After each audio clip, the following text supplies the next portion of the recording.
Okay, let's dive in. We're looking at some really foundational ideas today.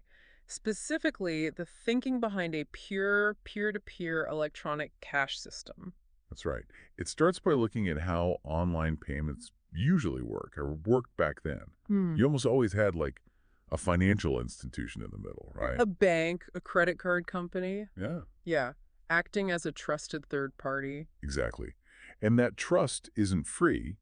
There are mediation costs, which make small transactions like micropayments kind of impractical. And you can't really have truly non-reversible transactions easily. There's always this layer of, well, needing to manage disputes and fraud. Right. Which means accepting a certain level of fraud as just the cost of doing business. It's just not that efficient. So the source material we're exploring, its mission was really to ask, how can we do this directly, buyer, seller, online, without needing that trusted intermediary? Precisely. How do you build it on cryptographic proof instead of trust? And the absolute key challenge, Hmm. how do you stop someone spending the same digital money twice? The double spending problem. Yeah. If there's no central bank watching the accounts, what stops me sending you a digital coin and then turning around and sending the same coin to someone else? That really is the crux of it. And the solution proposed is, well, pretty ingenious. It uses the peer-to-peer network itself, along with something called a distributed timestamp server. Okay. Distributed timestamping. How does that work in practice? So when you make a transaction, you broadcast it out to, all the nodes in the network. Okay, just shouting it out, basically. Sort of, yeah. Then nodes collect these transactions into groups, into blocks. And here's the clever bit. Each block gets timestamped by hashing it. Hashing, like creating a digital fingerprint. Exactly. But it's not just hashed on its own. The hash calculation includes the hash of the previous block in the chain. So it links them, like a literal chain of blocks. Precisely. And securing this chain relies on proof of work. It's similar to Adam Back's Hashcash idea, if you remember that. Right, proof of work, making it computationally difficult to add a block. Yes. You have to perform a significant amount of computation burn CPU cycles to find a specific kind of hash result for the block.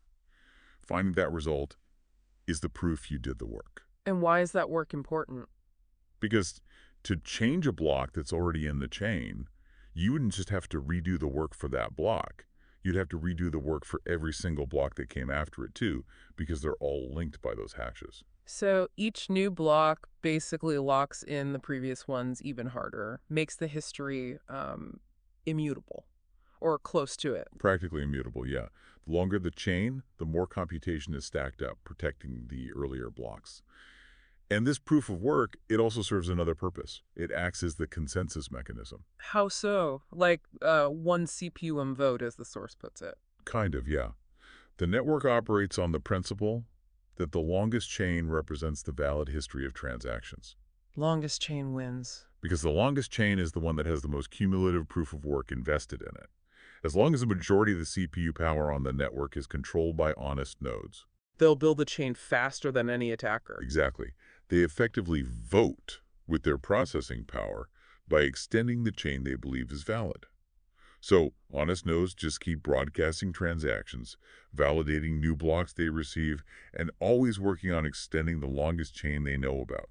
What happens if, like, two nodes find a valid block at almost the same time?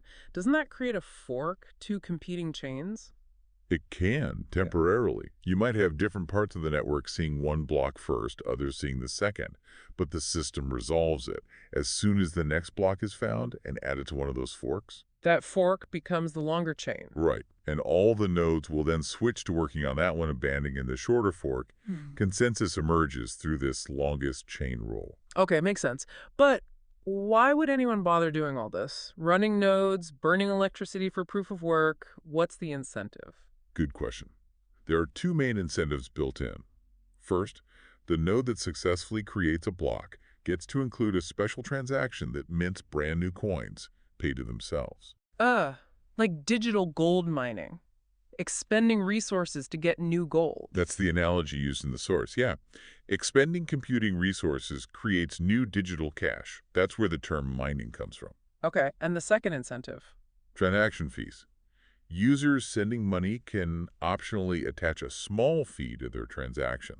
These fees also go to the miner who includes that transaction in their block. The idea is that eventually, as the new coin reward decreases over time.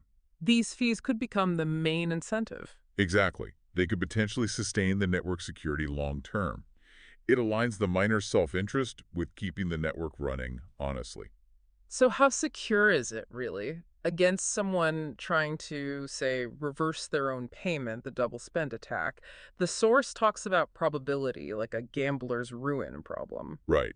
It models the scenario where an attacker tries to secretly build an alternative fraudulent chain faster than the honest network. The analysis shows that if an attacker has less computing power than the honest network, Which they likely would if the network is large. the probability of them ever catching up and overtaking the honest chain drops exponentially with each new block the honest network adds. It's like a gambler with a smaller pile of chips trying to bankrupt the casino. The further behind they fall, the slimmer their chances become. So once a transaction is a few blocks deep in the chain, it becomes incredibly difficult computationally to undo it. That's the idea. Yeah. You gain confidence over time. So what we're looking at is a proposal for a robust system for electronic cash that doesn't need trust in institutions. It's all based on cryptographic proof, decentralized consensus through proof of work. Yeah. Pretty remarkable. It really shifts the foundation. Instead of trusting a company's ledger, you trust the verifiable computation done by this distributed network. The collective work validates the history. It's just elegant, really, taking these different cryptographic and network ideas and weaving them together to solve that core problem of digital trust and double spending. A new kind of blueprint, for Yeah. sure. So, thinking about this, what does it really imply for the future? Imagine if online commerce, maybe even finance more broadly, could truly run peer-to-peer globally, secured just by computation without relying on the traditional gatekeepers. What would that world look like?